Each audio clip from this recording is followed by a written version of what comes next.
안녕하세요. 김현애 기사입니다. 우리 이번 시간에는 영세 52번 매입을 받는 경우에 진행을 한번 해보도록 하겠습니다. 자, 우리 영세율 세금계산서를 발급을 받는 경우란 이제 국내 거래에 해당이 돼야 된다. 왜냐하면 세금계산서를 영세율로 발행을 하려면 어쨌든 사업자 번호가 있어야 되거든요. 그 경우는 언제죠? 외국 신용장이나 구매 확인서에 의해서 영세율 세금계산서를 받는 경우에 그 영세율 매입 거래가 바로 영세로 적용이 됩니다. 영세율 세금계산서를 발급을 받으면요, 여러분 보시면 자 부가세 신고서에 어디에 반영되는지 보여드릴게요. 자, 부가세 신고서에 보시면 부가세 신고서에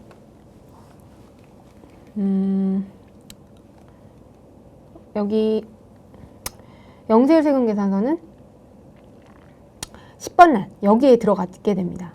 그래서 우리가 지금 보시면 매출 같은 경우에는 과세와 영세가 구분이 돼서 나오게 되지만 우리가 영세율 세금계산서의 경우에는 이 세금계산서 수치분, 어쨌든 영세율 세금계산서도 세금계산서에 해당이 되기 때문에 이 세금계산서 수치분에 같이 묶여서 들어가게 됩니다. 그렇게 보시면 되겠고요. 그래서 이것도 이제 세금계산서 합계표, 영해세율로 세금계산서 발행이 된 것이기 때문에 영세율 세금계산서가 합계표에 반영이 되기도 합니다. 세금계산서에 합계표 당연히 들어가야 됩니다. 자, 그럼 문제 한번 풀어보겠습니다. 자, 8월 1일 날 매입처 주식회사 대성웨어로부터 수출용 원자재 원재료를 200만 원의 구매 확인서에 의해서 매입하고 영세율 전자 세금계산서를 교부받았다. 대금은 전에 약속어음을 발행해서 교부했다. 자, 보겠습니다. 자, 8월이고요. 자, 8월 1일인가요? 8월 1일이고요. 자, 영세율 같은 경우에는 52번입니다. 52번. 그래서 공급가액은요, 지금 보시면 공급가액이 200만 원이네요. 자, 200만 원을 지금 어디에다가 대성웨어에 공급을 했고요. 영세율 전자세금계산서고 이제 분계를 보시게 되면요. 자, 원재료를 200만 원에 매입을 하면서 이거에 대해서 원재료니까 어음으로 구매하면 미지급금이 아니고 지급어음으로 별도로 처리해줘야 되겠죠. 지급어음 이렇게 처리를 하시면 주식회사 대성웨어 거래처 코드 걸려있고 이렇게 하시면 되겠습니다. 자, 8월 2일 날 내국신용장에 의해서 원재료를 매입하고 다음에 영세율 전자세금계산서 발급을 받았다. 대금은 현금 600만 원, 당좌예금 400만 원을 지급하고 나머지는 다음 달 말에 지급하기로 했다라고 나와있네요. 그러면 이거는 600만 원, 400만 원을 제외한 나머지는 외상매입금으로 지급한다. 이런 내용이겠죠? 별도의 뭐 어음이나 이런 내용이 없으니까요. 자, 볼게요. 자, 영세율 전자세금계산서고요. 전자입니다. 승인번호가 있죠. 그리고 8월 2일 날 현금과 수표, 그다음에 외상미수금 이렇게 나눠서 이제 지급을 했네요. 자, 그러면은 8월 2일 날이고요. 52번이고 이제 공급가액은요. 1,800만 원. 1,800만 원. 그렇게 되고 거래처는요. 영동상사. 그리고 전자세금계산서 분계는 혼합입니다. 자, 이건 원재료 매입에 해당이 되니까 자, 대금을 나눠서 지급을 했네요. 현금은 600만 원. 그리고 당좌수표를 지급해서 400만 원. 나머지가 외상매입금이겠죠. 그래서 외상매입금 주식회사 영동상사 800만 원. 이렇게 해서 이거 어렵지 않게 진행하실 수 있으니까 한번 입력을 해보세요. 자, 그다음 면세입니다. 면세를 이번에는 면세사업자가 발행한 계산서를 발급받은 면세 매입거래. 이 경우에는요, 지금 부가세 신고서를 보시게 되면 부가세 신고서에 지금 보시면 면세는요, 어디에 들어가냐면 부가세 신고서 과세표준에 들어가요. 과세표준. 그래서 계산서 발급을 하게 되면 계산서 매출은 계산서를 발행하면 84번, 계산서 발급을 받으면 85번에 들어오는 겁니다. 그래서 여기에 반영이 돼요. 85번 란에 우리 계산서 매입 53번에 해당하는 금액은 여기로 들어오게 된다는 거. 그리고 당연히 매입처별 우리 세금계산서와 계산서는 제일 중요하기 때문에 세금계산서와 계산서 합계표에 매입처별 매입 매출이 모두 다 반영이 됩니다. 자, 다음 보겠습니다. 문제 풀어볼게요. 8월 2일이고요. 매출거래처 대표이사 경조사를 축하하기 위해서 영업관리팀이 결제하에 주식회사 한마음농장에서 화분을 현금 20만 원에 구입해서 전달하고 전자계산서를 발급받았다. 이거는 이제 대표적인 접대비 항목에 해당이 되겠죠. 자, 그럼 문제 한번 풀어보겠습니다. 자, 우리가 매입매출 전표고요. 자, 8월 2일이네요. 자, 8월 2일 날 우리가 면세는 53번입니다. 53번으로 20만 원을 발급을 받았고요. 업체명은 한마음농장. 한마음농장이고 전자세금계산서, 분계는 혼합으로 입력을 합니다. 그래서 이 금액에 대해서는 접대비로 처리를 하게 되고요. 그리고 현금으로 지급을 했다라고 나와 있죠. 네, 화분을 현금으로 지급을 했다라고 되어 있으니까 20만 원 현금으로 지급을 했고요. 자, 그다음 보겠습니다. 8월 3일 한양리스. 자, 리스료도 대표적인 계산서 발급 항목입니다. 금융보험 용역의 경우에는요. 금융보험 용역이 대표적인 면세 대상 용역에 해당이 되죠. 그래서 리스사는 이런 금융 용역을 제공하는 거기 때문에 리스사는 계산서를 발행하게 되고요. 반면에 우리 렌트카 같은 경우에는요. 렌트카 회사에서는 세금 계산서를 발행합니다. 요 차이가 있다는 거 좀 기억을 해두세요. 자, 주식회사 한양리스로부터 운용리스 계약에 의해서 공장에서 사용할 기계장치를 도입해서 계약 내용대로 이행했대요. 다음 제시된 계약 내용을 검토해서 8월 3일 전자계산서에 대한 회계 처리를 하시오. 자, 그럼 월 리스료가 100만 원이죠. 그리고 전자계산서를 수령하고 있다라고 나와 있네요.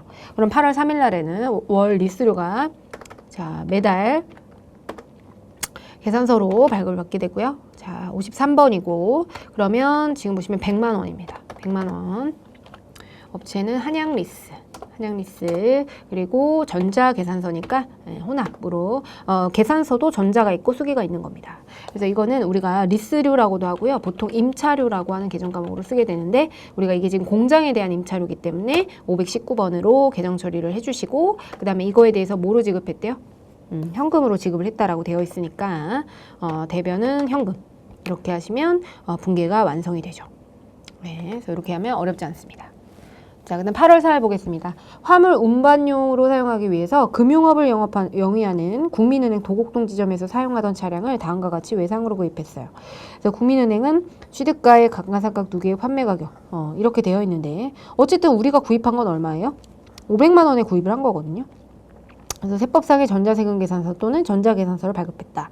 우리가 이런 문제가 나오게 되면 지금 우리는 이거는 면세로 분류가 되어 있지만 우리가 실제 시험장에서는 우리가 이거를 과세로 발행을 했을지 전자계산서로 그러니까 과세로 해서 세금계산서 발행을 했을지 면세로 해서 전자계산서를 발행을 했을지 이걸 우리가 판단해 줘야 되거든요. 그래서 이건 뭐냐면요. 우리가 페이지 290페이지 실무가 아니고 이거 이론입니다. 이론 내용 보시면요. 이론의 1급에 나와 있어요. 우리 공부했던 내용이고. 자, 주된 거래에 부수되는 재화 또는 용역. 이 경우에는 이 주된 거래에 따른다고 했어요. 주된 거래에 따라서 이게 이제 주된 거래가 과세 대상, 음반 같은 거라면 우리 부수되는 재화도 과세로. 그 다음에 만약에 우리가 음반에다가 도서 같은 거 끼워 파는 거. 우리 아이유 앨범 같은 데 보면은 예쁜 책이 포함되어 있잖아요. 그죠? 그런 도서들은 전부 다 과세입니다. 원래 도서 자체는 면세지만 과세가 되고요. 반면 미술학원은 주된 거래가 미술학원인데 거기에서 실습 자재 같은 과세 대상 재화를 부수적으로 공급한다라고 한다면 그것도 면세가 되는 겁니다. 그래서 우리가 주된 거래에 부수되는 거는 과면세 여부를 주된 거래에 따라간다라고 공부했고요. 그다음 주된 사업에 부수되는 재화 또는 용역. 그러니까 만약에 과세 사업이나 이게 주된 거래가 아니고 주된 사업이죠. 주된 사업에 부수되는 재화 또는 용역인데 예를 들어서 전자제품 제조업의 경우에는 우리가 과세 대상의 과세와 과세인 경우 면세와 면세인 경우는 뭐 명백하죠. 문제가 없습니다. 근데 이제 문제가 되는 거는 과세 사업을 영위하는데 토지를 공급했다. 이 경우에는 어떻게 되죠? 면세를 적용받습니다. 그러니까 면세 우선주의라고 보시면 돼요. 면세를 우선해서 적용한다. 그래서 우리가 과세 사업을 영위하더라도 내가 가지고 있던 땅을 이 전자제품 제조업 과세 사업을 영위한다고 하더라도 이 사업에서 어쩌다가 우리 회사가 가지고 있는 토지를 매매하게 되면 그때는 면세 적용을 받게 되는 겁니다. 면세가 우선하는 거예요. 그리고 면세 사업을 영위하는 경우에는 무조건 면세입니다. 차량 운반구를 매각하든 면세 대상을 용역하든 그러면서 면세 사업의 가장 대표적인 예로 은행이 나왔었어요. 그렇기 때문에 우리가 이 경우에는 면세 사업의 경우에는 무조건 면세, 그 다음에 과세 사업이더라도 부수되는 재화 용역 자체가 면세면 면세 우선주의, 주된 사업에 부수되는 경우에는 면세 우선주의가 적용이 된다라고 말씀드렸거든요. 이게 바로 그냥 가장 대표적인 예입니다. 그래서 이 국민은행 같은 경우에는 이분은 면세 사업자입니다. 은행이나 보험사가 나오게 되면 면세 사업자예요. 그래서 이런 주된 사업에 부수해서 공급하는 주된 사업에 부수되는 거죠. 주된 사업에 부수되는 재화 또는 용역인데 이거는 지금 재화에 해당이 되고요. 차량에 해당이 됩니다. 그럼 당연히 이거는 뭐가 돼야 된다? 면세가 돼야 된다. 얘는 과세지만 부수되는 재화인데 주된 사업이 면세이기 때문에 이 면세 사업에서 어쩌다가 매매하는 그 과세 대상 제외가 있다라고 하더라도 무조건 면세 적용을 받는다라는 거.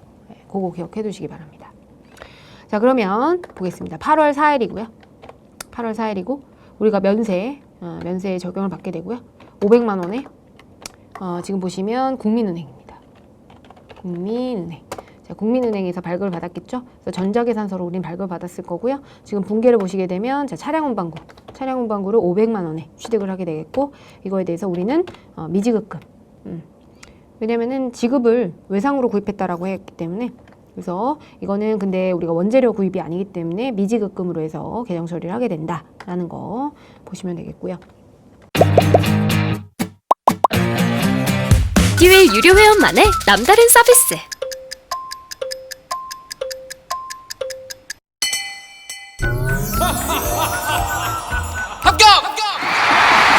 합격하고 돈도 받는 혜택. 오직 에듀윌 유료 회원에게만. 무료 합격! 그 다음 보겠습니다. 우리 8월 5일날 광고 선전을 목적으로 불특정 방문객에게 방문 기념품을 제공하기 위해서 명품수산으로부터 건어물 500묶음을 구입을 했대요. 그럼 이거는 이제 광고 선전비죠. 접대비가 아니고 광고 선전비입니다. 불특정 다수에게 했기 때문에. 그래서 전자계산서를 교부받았고 대금은 전부 외상으로 구입했다. 구입 시에는 전액 비용으로 회계 처리해라 라고 나와 있네요. 500묶음에 만원 하면은 이거 아주 쉽네요. 53번이고요. 건어물인데 500만 원, 그리고 명품 수산, 그리고 전자세금계산서 발급받았고요. 이제 혼합으로 입력을 해서 이거에 대해서는 광고 선전비. 이거는 이제 분계를 네가 칠 수 있느냐라는 겁니다. 그래서 미지급금 이런 거 우리 간단하게 칠 수 있죠. 하도 어려운 걸 하다 보니까 그래서 어렵지 않게 문제 푸실 수 있겠습니다.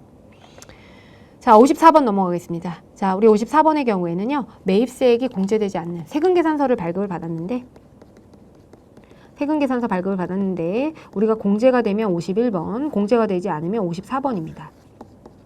어쨌든 이 총액은 지금 자 예를 들어 100원, 400원이라고 하면은 이게 총액이 세금계산서 발급을 받긴 받은 거예요. 500에 50만 원을 받은 건데 이 중에서 40만 원은 공제가 안 되는 거고 10만 원은 전액 공제가 되는 겁니다. 그리고 이 40만 원이 전액 불공제가 되는 게 아니고 이 중에서 공제가 되는 것도 있고 아닌 것도 있을 수 있어요. 그래서 우리가 지금 보시면 구조가 어떻게 되어 있냐면 우리는 지금 세금계산서 그러니까 부가세 신고서를 보시면요. 부가세 신고서에는 세금계산서 매입액이 총 다 들어가고요. 500만 원, 50만 원. 여기에는 우리가 일반과 고정이 포함되어 있죠. 고정자산. 이렇게 계상을 한 다음에 그 다음에 우리가 불공제되는 공제되지 않는 이 54번으로 전표가 입력된 게 여기에는 51번과 54번이 같이 들어갑니다. 그리고 나서 불공제되는 매입세액 즉 54번에 해당하는 금액 있잖아요. 400만 원만큼 차감하는 형태로 해서 우리의 세액이 10원으로 결정이 되는 이런 방식입니다. 전체가 다 들어가고요. 그리고 이 40만 원이 불공제되게끔 그렇게 처리가 되는데요. 무슨 말씀인지 보면은 부가세 신고서 보시면요. 지금 일반 매입 있잖아요. 일반 매입에는 여기 10번과 11번의 합계액이 자 10번과 11번의 합계액에는 이 지금 보여드렸던 이 500에 50만 원, 이 총액이 다 들어가는 거예요. 이 10번과 11번을 더하게 되면 500만 원, 그 다음에 이 세액을 더하게 되면 50만 원이 500에 50만 원이 되는 겁니다. 그리고 여기 보시면 공제받지 못할 매입세액 있잖아요. 여기에 400만 원과 40만 원이 와서 결과적으로 우리가 차가감세액이 10만 원으로 결정되는. 그러니까 여기에는 51번과 54번의 전표가 전부 다 들어갔다가 54번에 해당하는 금액만큼 공제받지 못할 매입세액으로 여기에 반영된다는 거. 그거를 기억을 꼭 해두셔야 됩니다. 그리고 불공제되는 사유에는요. 우리가 여러 가지가 있는데 우리가 기억할 거는 사실 몇 가지 없습니다. 자, 사업과 관련 없는 지출. 이것도 뭐 가끔 나오기는 하는데 뭐 안경을 구입했다던가 그런 것들. 뭐 이런 게 나오긴 하는데 주로 하셔야 되는 거는 비영업용 소형 수용차, 그다음에 접대비, 면세사업 관련, 그리고 토지와 관련된 자본적 지출. 이게 이제 불공제 사유의 가장 대표적인 예입니다. 거기에다가 공통매입세액의 안분이라고 하는 거, 그 내용이 주로 등장을 하게 됩니다. 그래서 우리가 전표가 주어지게 되면 54번으로 가야 될지 세금계산서를 발급을 받았다라고 했을 때 신용카드 아닙니다. 신용카드 현금 영수증 말고 세금계산서를 발급받았다고 했을 때 54번으로 가야 되는지 51번으로 가야 되는지 이거를 우리는 판단을 해야 되는 게 바로 1급의 핵심입니다. 근데 주로 나오는 게 이런 것들이 주로 나오기 때문에 우리가 준비를 하시면 되겠고요. 비영업용 소형 소형차는 이 두 가지 요건을 충족했을 때 그때 매입세액을 불공제한다는 겁니다. 그래서 우리가 영업용이라고 하는 거는 영업용은 운수업에서 사용하는 소나타, 그죠? 택시 회사에서 사용하는 소나타라든지 자동차를 판매하는 업자, 그다음에 자동차 임대업, 운전학원, 경비업 이렇게 우리 차량 자체를 가지고 어떤 영업에 사용하는 이런 업종들의 경우에는 당연히 매입세 공제를 해줘야죠. 근데 우리가 단지 우리가 생각하는 영업용, 우리 영업부서에 영업용 차량으로 소나타를 구매했다. 우리의 일반적인 생각. 이거는 부가세법상 매입세 공제가 안 된다는 겁니다.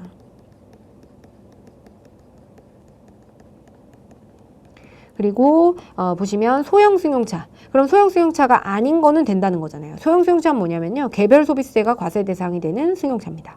그래서 8인승 이하의 승용 자동차, 그래서 이륜 자동차, 캠핑용 자동차. 이런 거는 뭐예요? 멋진 차예요. 네, 그래서 우리가 어떤 우리의 자존감을 살려주는 하차감이 좋은 그런 차량들입니다. 반면에 그렇지 않은 차량들, 자, 개별 소비세 과세 대상이 되지 않는 차량이 있어요. 우리 모닝, 스파크, 레이 이런 것들 있잖아요. 1000cc 이하의 경차이거나 아니면 9인승 이상이거나 뭐 화물차, 트럭 이런 거 하차감 좋나요? 아니죠. 이건 진짜 실용성에 근거하고 있는 거잖아요. 그렇기 때문에 이런 차량들은 공제가 가능합니다.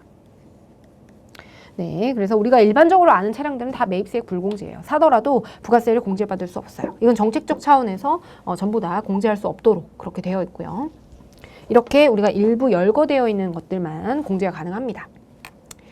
자, 그럼 문제 풀어보겠습니다. 자, 9월 1일에 차량이 제일 많이 나와요. 그래서 문제 한번 풀어보면요. 9월 1일이고요. 우리 영업부에서 업무 목적으로 사용 중인 승용차인데요. 6인승이래요. 6인승이고 2500cc니까 그냥 일반 승용차네요. 영업부고요. 업무 목적이래요. 이건 업무 목적이지만 우리가 생각하는 업무 목적 아니에요. 영업용이 아니에요. 그렇기 때문에 얘는 우리가 비영업용에 해당이 된다. 네가 아무리 영업용이라고 우겨도 네가 생각하는 영업용은 아니야. 우리가 생각하는 영업용은 운수업, 자동차 판매업, 자동차 임대업, 운전학원 뿐이에요. 그래서 승용차에 대한 수리비, 승용차도 지금 8인승 이하이기 때문에 뭐 전혀 요건이 충족이 되지 않습니다. 그래서 수리비가 지출이 됐을 때 비영업용 소형 승용차의 구입 및 임차, 유지와 관련된 모든 비용들. 그러니까 구입을 하거나 리스나 렌트로 우리가 임차를 하거나 아니면 그거와 관련된 차량 유지비들 있죠? 차량 유지비. 수선을 하거나 수선. 그 다음에 뭐 주차료 등등등 이런 차량의 유지와 관련된 비용들 있잖아요. 이 모든 게 매입세액 공제가 안 되는 겁니다. 그래서 지금 보시면 이거 수리비예요. 수리비도 당연히 부가세 별도로 받았고 세금계산서를 받았죠. 그렇다고 하더라도 얘네들은 부가세는 공제받지 못해요. 그렇지만 우리가 실제로 부담한 부가세에 해당이 되잖아요. 그래서 이거는 우리가 부가세법상으로는 공제받지 못하지만 소득세와 법인세에서는 비용 처리로 인정이 됩니다. 우리가 공제받지 못한 것만큼 우리가 돈 내놓고 환급 못 받았잖아요. 그러니까 그만큼은 우리한테 손해니까 비용으로 처리해준다. 분계를 좀 잘 유의해서 보셔야 됩니다. 자, 보겠습니다. 매입 매출 전표고요. 자, 9월 1일입니다. 9월 달로 보겠습니다.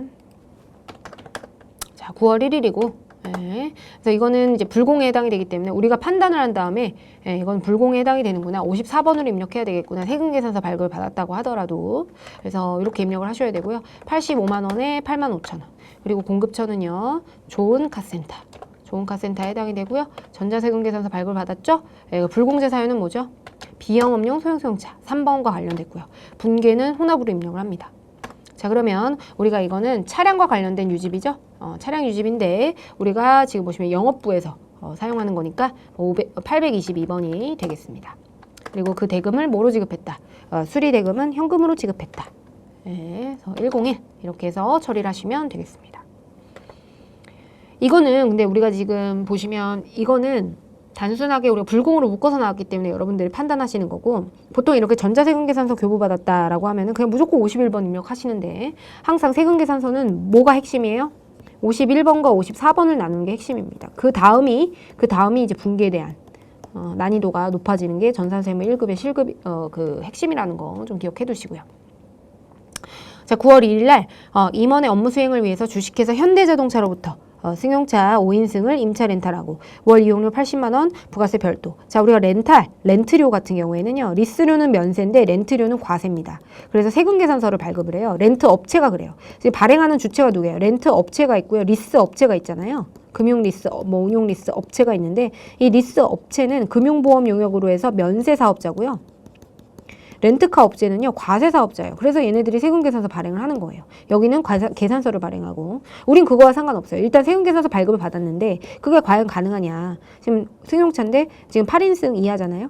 그렇기 때문에 얘는, 불공입니다. 80만 원 받았지만, 어쨌든 임원의 업무 수행을 위해서라도, 이건 영업용도 아니고요. 승용차 8인승 이하이기 때문에, 비영업용의 소형 승용차에 해당이 돼서, 우리가 매입세 공제를 받을 수가 없다. 비영업용. 인데다가 소형 승용차에 해당이 돼요. 그래서 매입세액이 공제되지 못한다. 이 차량과 관련된 모든 비용들이 그렇습니다. 자, 그러면 자 보겠습니다. 9월 2일이고요. 불공으로 입력을 해주셔야 돼요. 자, 그리고 이거는 이제 80만 원 이고요. 자, 현대자동차에서 우리가 전자로 세금계산서 발급을 받았고요.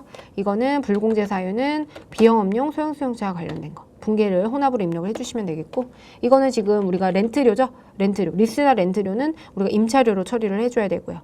그리고 지금 보시면 임원의 업무 수행이니까 이제 800번 819로 처리를 해주시면 됩니다. 불공이 되고, 그리고 지금 현금으로 지급했다. 자, 지금 보시면 우리가 부가세 8만 원을 부가세 대급금으로 공제를 못 받다 보니까, 원래는 우리가 부가세 대급금 8만 원에다가 관련된 비용 80만 원을 임차료로 처리를 하게 되잖아요. 근데 지금 어떤 상황이에요? 이걸 환급을 못 받았어요. 그럼 우리한테 손해잖아요. 그러니까 이거는 임차료로 비용 처리해줄게. 그래서 얘는 어쨌든 법인세법 혹은 소득세법에서 비용으로 인정을 받게 됩니다. 그거 기억해 두세요. 3개요? 완전 초보였죠. 그것도 생초보. 퇴근하고 에듀윌 강의 들으면서 한 2달 정도 공부했던 것 같아요. 그래서 제가 세운 목표는 강의를 한번 다 듣고 기본기를 만든 후에 기출문제를 풀자 이거였거든요. 강의만 들어도 그 안에 기출문제로 그날 배운 내용 적용해서 풀어보는 거라 공부하는 데 도움이 많이 됐어요. 에듀윌은 합격이다! 자, 9월 3일입니다. 출퇴근 목적으로 사용할 7인승이네요. 8인승이 안 됐고요. 자, 8인승 이하고요. 승합차 스타렉스인데 공급가액 1,500만 원, 150만 원. 현대자동차에서 구입을 하고 전자세금계산서 교부를 받았다. 그럼 전자세금계산서만 보고 51번 입력하시면 안 됩니다. 차량은 항상 주의하셔가지고 이게 비영업용 소형 승용차에 해당되지 않는지를 보셔야 되는데, 지금 보시면 출퇴근 목적이니까 비영업용이고요. 그 다음에 우리가 7인승이니까 소형에 해당이 됩니다.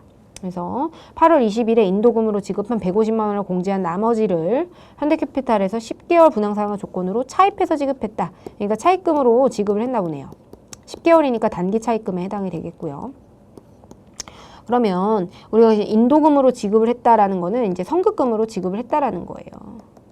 기존에 9월 3일 전에 미리 지급한 돈이 150만 원이 있으니까 그 나머지를 우리가 차입해서 지급을 했다라는 거고요. 자, 그러면 9월 3일 날 보겠습니다. 9월 3일 날요. 이제 이건 불공으로 우리가 판단해서 입력하셔야 되고요. 1,500만 원에 150만 원. 그리고 얘는 현대자동차고요. 그리고 전자세금계산서를 발급받았죠. 네, 전자세금계산서 교부를 받았고, 이것도 비영업용 소형승용차와 관련된 거고, 분계는 혼합으로 입력합니다. 그럼 이거는 지금 뭐를 취득했어요? 차량을 취득했기 때문에 우리가 208로 입력을 합니다. 차량을 취득을 했고요. 그리고 이제 선급금으로 우리가 대금을 지급한 게, 현대자동차에 지급한 게 지금 150만 원을 선급금을 인도금으로 지급을 했었고, 나머지를 어떻게 됐죠? 차입을 해서 현대캐피탈로부터 차입을 해가지고 조달했다. 그러니까 나머지 1,500만 원은 단기 차입금 현대캐피탈. 그래서 거래처 코드를 이렇게 다르게 걸어주는 거까지 해주셔야 됩니다. 자, 됐고요. 이 거래처 코드를 늘리고 싶었는데 안 되네요. 네, 일단은 그렇고요. 자, 그 다음은 9월 4일 볼게요. 자, 회사는 공장 건설을 위해서 취득한 토지, 이번에는 이제 토지가 많이 나옵니다. 공장 건설에 적합하도록 지목 및 형질 변경을 위해서 공사를 진행했고, 동공사와 관련해서 미래건설로부터 1억 5천의 전자대금 계산서 교부를 받았고, 대금은 10일 후에 지급한다. 우리는 항상 뭐가 차량과 토지가 나오면 경계해야 돼요. 그리고 접대 목적이 나오면 경계해야 됩니다. 아시겠죠? 그래서 이거인데다가 우리가 세금 계산서 발급을 받았다면 51과 54로 어떻게 가야 되는지 구분하셔야 되고, 어쨌든 이런 토지의 자본적 지출이죠. 토지 지목과 형질 변경을 위해서 공사를 진행했기 때문에 토지와 관련된 비용들은 우리가 매입세액을 불공제 받습니다. 그래서 토지의 형질 변경도 토지의 자본적 지출에 해당이 되기 때문에 자, 보시면 9월 4일입니다. 9월 4일이고요. 이것도 불공에 해당이 돼요. 토지와 관련돼서. 그래서 1억 5천에 해당이 되고요. 1,500만 원의 이제 공급처는 미래건설입니다. 미래건설. 그리고 전자로 세금계산서 발급을 하게 되고요. 자, 불공제 사유는요, 지금 토지의 자본적 지출과 관련되어 있습니다. 분계를 입력을 해야 되는데, 자, 이거는 취득원가를 토지의 취득원가에 가산을 하게 되고요. 이거에 대해서 우리가 지금 대금은 10일 후에 지급할 거래요. 그러면 우리는 253 미래건설 이렇게 하시면 되겠습니다. 그래서 이렇게 토지의 형질 변경, 그래서 토지와 관련된 지출 이런 것들은 다 매입세액이 불공제된다라는 거 기억해 두시고요. 자, 9월 5일 보겠습니다. 당사는 화성에 반도체 공장을 신축할 계획으로 건축물이 있는 토지를 취득하고 즉시 그 건물을 철거했다. 동 건축물 철거 작업과 관련해서 주식회사 미래건설로부터 1,000만 원의 전자세금 계산서를 교부받고 대금의 30%는 현금, 나머지는 한 달 후에 지급하기로 했다라고 나와 있네요. 그러면 이 건축물이 있는 토지를 취득하면서 건축물을 철거했는데, 그때 건축물의 철거 작업과 관련해서 이거는 뭐죠? 토지의 취득원가에 가산을 해야 된다고 했죠. 그래서 우리가 철거를 할 때 우리 건물의 가액도 토지의 취득 원가고, 철거 비용의 경우에도 모두 토지의 취득 원가에 가산한다. 왜냐면 이거는 기존에 사용하던 건물이 아니고요. 어쨌든 결국에 이 토지를 사용하기 위해서는 이 건물을 살 수밖에 없었던 거예요. 그래서 토지의 취득 원가로 가산해야 되기 때문에 이 1,000만 원도 결국에는 토지와 관련된 비용으로 비용 처리가 아니고 토지의 취득 원가에 가산한다. 라는 내용 본 게 있고요. 그래서 얘도 불공제 될 수밖에 없습니다. 관련된 부가세도 불공이 되기 때문에 토지의 취득 원가에 다 가산을 해야 됩니다. 100만 원이고요. 그리고 미래건설. 이것도 미래건설이죠. 미래건설에 해당이 되고 전자세금 계산서를 발행을 했고요. 그 다음에 토지와 관련되어 있으니까 6번이고 이제 분기를 입력하면 되는데, 지금 110만 원, 이제 부가세 공제 못 받은 10만 원까지 해가지고 전부 다 토지의 자본적 지출과 관련되어 있기 때문에, 자, 이거를 이게 1,000만 원이네요. 1,000만 원. 공급가액이 1,000만 원. 1,000만 원이고요. 100만 원이고, 그래서 이제 이거를 토지로 토지의 취득 원가에 가산을 하게 되고요. 그 중에서 대금은 현금으로 일부를 지급했죠. 얼마죠? 30%는 현금으로. 자, 우리 부가세 뭐 별도라고 안 나와 있으니까 부가세 포함해서 30%, 그다음에 나머지를 미지급금으로 해서 미래건설에서 지급했다. 나중에 지급하기로 했다니까 미지급금이죠. 토지의 취득과 관련되어 있으니까 외상매입금은 아니겠고요.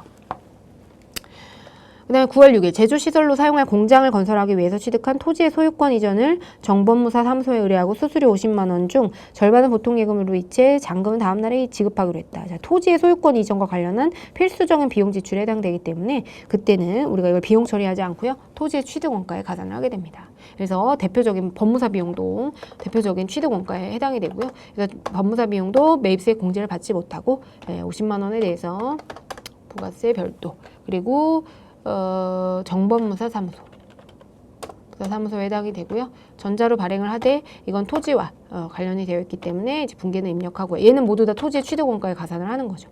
그래서 토지의 취득원가에 가산을 하고요. 이거에 대해서는 지금 절반은 보통예금, 절반 보통예금이고 나머지는 우리가 미지급금으로 다음 달에 지급하기로 했으니까 미지급금이 되겠습니다. 자, 9월 7일 주식회사 빛나래랜드로부터 매출처에서 선물로 증정. 자, 우리 접대가 나왔네요. 커피 세트 30개를 한 개당 3만 원에 구입하고 이거를 두 개를 곱하면 얼마죠? 90만 원이 되죠? 부가세는 별도라고 했으니까. 전자세금 계산서 수취했다. 현금으로 50만 원, 나머지는 외상. 그러니까 이건 미지급금이 되겠고요. 선물은 구입 즉시 전량거래처에 전달했다. 이거는 접대죠. 접대와 관련된 거기 때문에 접대비는 우리가 부가세를 공제받지 못한다. 자, 9월 7일이고요. 54번이고 접대와 관련된 거는 공제를 해줄 수 없으니까 여기는 빛나랜드에서 구매를 했고요. 전자세금 계산서고 우리가 접대비는 4번입니다. 그리고 혼합으로 입력을 해서 이 모든 부가세 공제를 원래 9만 원은 부가세 대급금이 돼야 되는데 우리 90만 원은 접대비인 건 알겠는데 9만 원은 무가세 대급금으로 공제를 받았어야 되는데 공제를 못 받으니까 그것도 비용 처리해 주겠다라는 겁니다. 그래서 접대비로 하게 되고요. 지금 보시면 별다른 얘기가 없기 때문에 우리가 800번대로 하면 돼요. 자, 그 다음에 현금으로 지급을 얼마 했죠? 50만 원. 500, 000. 나머지를 아직 지급하지 않았기 때문에 미지급금으로 49만 원이 되겠습니다. 자, 당사는 면세사업에 사용하기 위해서 면세사업과 관련된 거네요. 주식회사 볼매전자로부터 기계장치를 취득했대요. 그럼 면세사업과 관련되면 외상으로 구입하고 설치비용 300만 원을 현금으로 지급했대요. 자, 이 금액 중에서 설치비용 300만 원 기계장치와 별도로 진행이 됐겠죠. 그러면 이 지금 어쨌든 볼매전자는 얼마로 발행했을까요? 일괄 발급했기 때문에 5,300만 원에 대해서 부가세 별도로 해서 530만 원을 발행을 했을 거예요. 근데 이 비용들이 대체 어디에 사용되는 거죠? 이거 매입세액 공제를 해주면 되나요? 원래 매입세액 공제를 해준다는 거는 이걸 사와서 나중에 부가세를 납부하라는 건데 면세는 부가세를 납부하지 않는다 보니까 면세사업과 관련된 매입세액들은 모두 다 불공제를 하게 됩니다. 그래서 면세사업과 관련된 대표적인 해당이 되고요. 그래서 이건 불공제가 되고요. 자, 5,300만 원인데 530만 원의 거래처는 볼매전자 전자세금 계산서 발행을 했죠. 그리고 불공제 사유는요. 이게 지금 면세사업과 관련돼 있어요. 그래서 5번 코드를 걸어주고 이제 혼합분계를 하시면 됩니다. 그리고 얘는 지금 기계장치가 5천만 원인데 지금 기계장치를 취득해서 기계장치에 대한 설치 비용은 기계장치 취득에 필수적으로 지출되는 그런 항목에 해당이 되기 때문에 우리가 기계장치 취득 원가에 해당 설치비를 가산해 주게 됩니다. 그래서 전액을 다 기계장치 가격으로 하게 되고요. 그리고 현금으로 지급한 게 지금 300만 원의 부가세 별도. 금액은 현금으로 지급했고 나머지는 외상으로 구입했다라고 했으니까 나머지에 대해서는 미지급금으로 우리가 계정 처리를 해야 된다. 이렇게 보시면 되겠습니다. 자, 그럼 다음 보겠습니다. 자, 수입이고요. 자, 재화를 수입하고 세관장이 발급하는 수입계산서를 발급받은 과세 매입거래. 자, 우리가 수입을 하는 경우에는 이번에는 이제 해외에서 국내로 물건을 가져오는 경우입니다. 그때 우리는 항상 해외에서 수입되는 물건이 있잖아요. 이건 반드시 누굴 통해야 돼요? 세관장을 거쳐야 됩니다.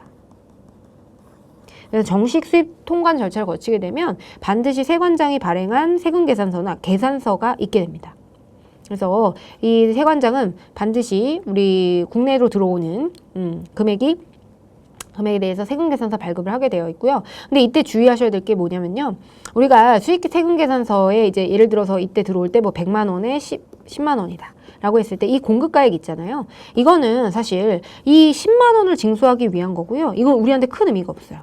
우리 실제 매입 대금은 어떻게 돼요? 해외로 뭐 페이오니아나 아니면은 카카오뱅크나 이런 걸로 쏘겠죠. 예, 그렇기 때문에 우리가 실제 지급한 대금하고는 사실 이 부가세하고는 관련이 없어요. 그냥 세관장이 부가세를 징수하기 위해서 이 10만 원을 징수하기 위해서 우리가 부가세 과세 표준을 설정을 하는 거기 때문에 이건 회계 처리 대상이 아니에요. 이 공급 가액이라고 하는 거. 그래서 수입은 정말 공급 가액에 부가세가 부과가 되는데 이 공급 가액은 우리한테 큰 의미가 없다고요. 이거를 그냥 징수하기 위해서 매기는 거기 때문에 큰 의미가 없다라는 거 기억을 해두시고요.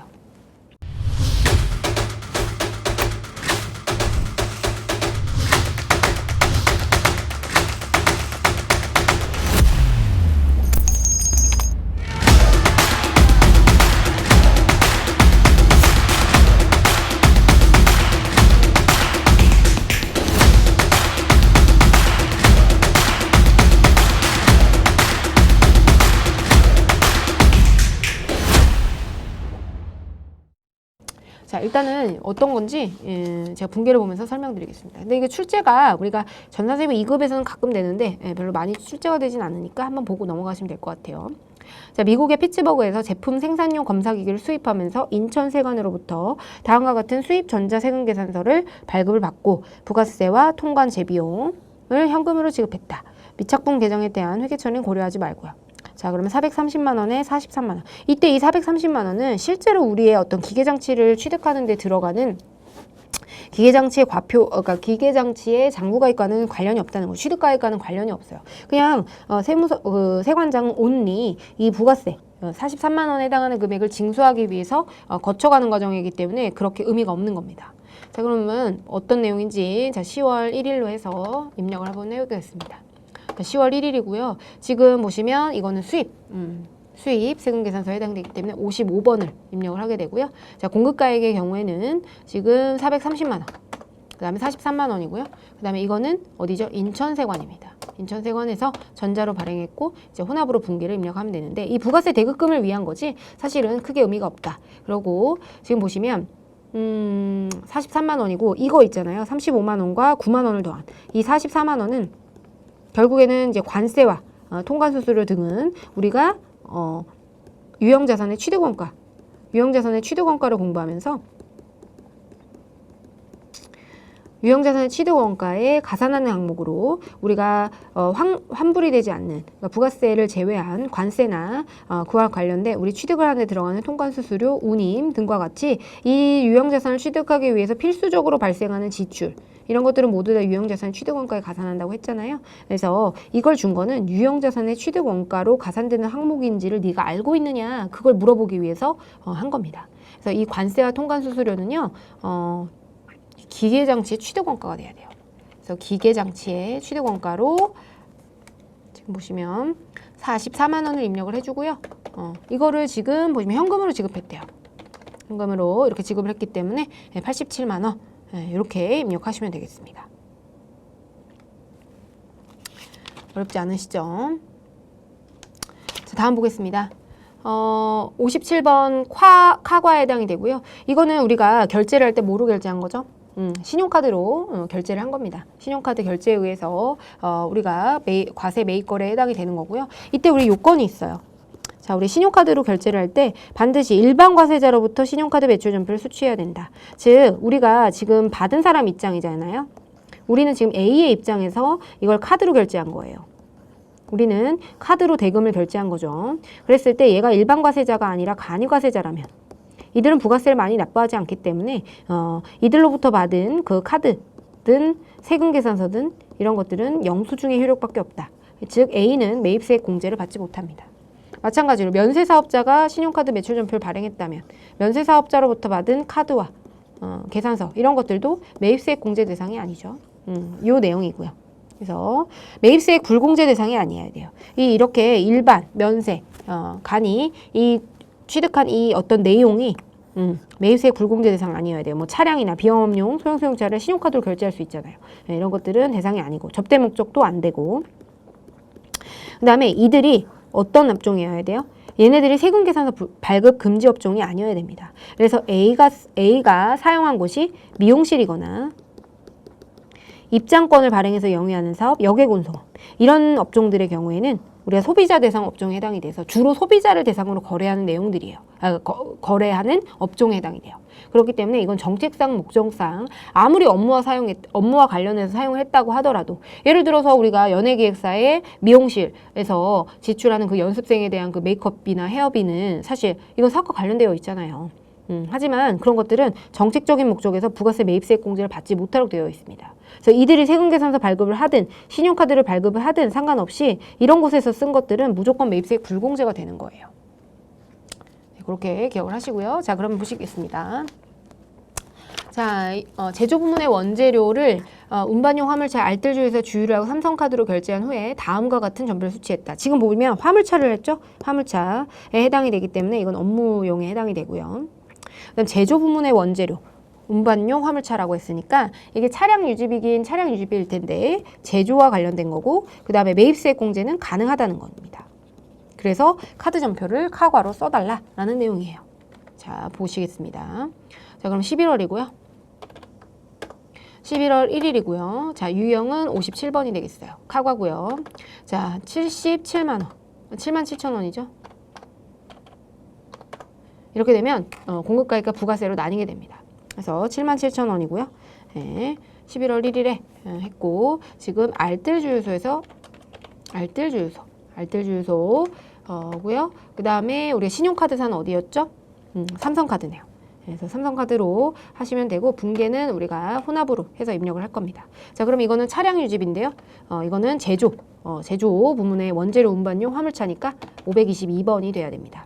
그리고 이거에 대해서 우리는 신용카드로 결제했기 때문에 미지급금이고요. 거래처 코드를 뭐로 바꿔줘야 돼요? 네, 삼성카드로 바꿔준다. 이게 포인트입니다. 자, 다음 보겠습니다. 11월 2일이고요. 공장 직원들에게 제공할 명절 선물 세트를 신세계백화점에서 55만 원에 구입하고 삼성카드로 결제했고요. 카드 결제에 대해서는 매입세액 공제 요건을 충족했다. 자, 그러면 55만 원은 결국에는 지금 직원들에게 줄 명절 선물 세트래요. 그럼 이건 뭐죠? 복리후생비에 해당이 됩니다. 직원들과 관련된 건 대부분 복리후생비예요. 급여 아니고서야. 그래서 공장 직원들이라고 했으니까 500번대 코드 쓰라는 거네요. 그리고 카드로 결제했고 매입세액 공제가 가능하다고 하니까요. 자, 55만 원 이렇게 하면 나뉘게 된다. 보시면 되겠고 신세계백화점에서 썼다고 하니까요. 그러면 신용카드사는 삼성카드 그리고 혼합분계를 입력을 해서 자, 여기에는 우리가 복리후생비를 처리해야 되는데 공장 직원이니까요. 511번 500번대 코드를 써주고 이거는 카드로 대금을 지급하기 때문에 항상 미지급금은 삼성카드 이렇게 거래처 코드를 다르게 미지급금 채권 채무에 대해서는 거래처 코드를 다르게 입력해 줘야 된다라는 거 좀 기억을 해두세요.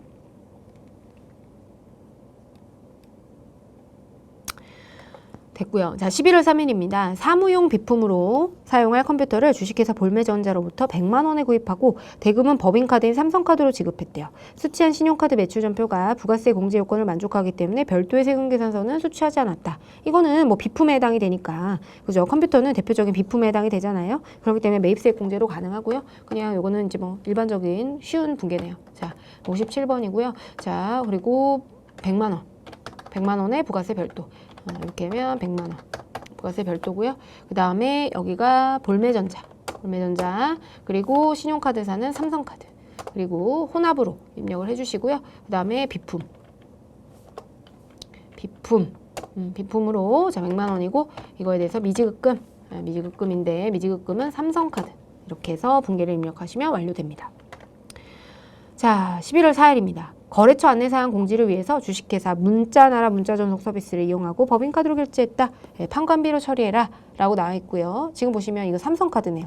삼성카드고 지금 2,500원인데 부가세가 나눠져 있죠. 이건 뭐 일반적으로 부가세 공제가 가능한 거고 이거를 이제 비용 처리를 해야 되는데 이건 뭐 통신비로 처리하셔도 되고 수수료 비용으로 하셔도 무관하겠습니다. 보통은 줍니다. 자, 그러면 11월 4일이고요. 57번이고 그 다음에 이때 총액이 2,500원이죠. 그러면 이렇게 나눠지게 되고요. 그리고 이제 거래처 코드는 문자나라 그리고 신용카드사는 삼성카드고요. 분계는 혼합분계를 입력하시고 이거에 대해서 우리는 뭐 통신비로 입력하셔도 되고 수수료로 입력하셔도 되겠습니다. 그리고 대변은 미지급금 이렇게 입력하시면 이거를 또 거래처 코드는 반드시 삼성카드로 이렇게 바꿔주시는 거 잊지 않으셔야 됩니다. 자, 마지막입니다. 현과. 자, 현과는 우리가 10% 부가세가 있는 거래인데 신용카드로 결제한 게 아니고 현금을 주고 현금 영수증을 발급을 받은 겁니다. 발급을 받은 거. 자, 그랬을 때는 우리 현과로 입력을 하게 되고요. 크게 다를 바 없으니까 자, 보겠습니다. 자, 12월 1일이고요. 영업부 직원의 야식대로 소문난 식당에서 피자를 현금으로 지급하고 현금 영수증을 지출증명용으로 수취했다. 그럼 지금 보시면 33,000원이잖아요. 영업부 직원에 대한 야식대래요. 그럼 이거는 대표적인 복리후생비고 복리후생비는 우리가 판관비로 처리를 해야 되니까 800번대 코드를 써줘야 됩니다. 자, 그렇게 되면 자 12월 1일이고요. 자, 12월 1일이고 현과로 61번 입력하시면 되겠습니다. 자, 부가세는 우리가 얘도 33,000원 이렇게 입력해주면 공급가액과 부가세가 각각 나뉘게 됩니다.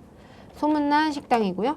네, 그래서 분계는 우리가 이제 혼합 분계로 할 거고, 자, 이거는 이제 복리후생비니까 영업부서 811번 하시면 되겠고, 이거를 이제 현금으로 지급하겠죠. 그래서 33,000원 현금으로 지급했다고 하니까, 그래서 현금 영수증 발급받았겠죠.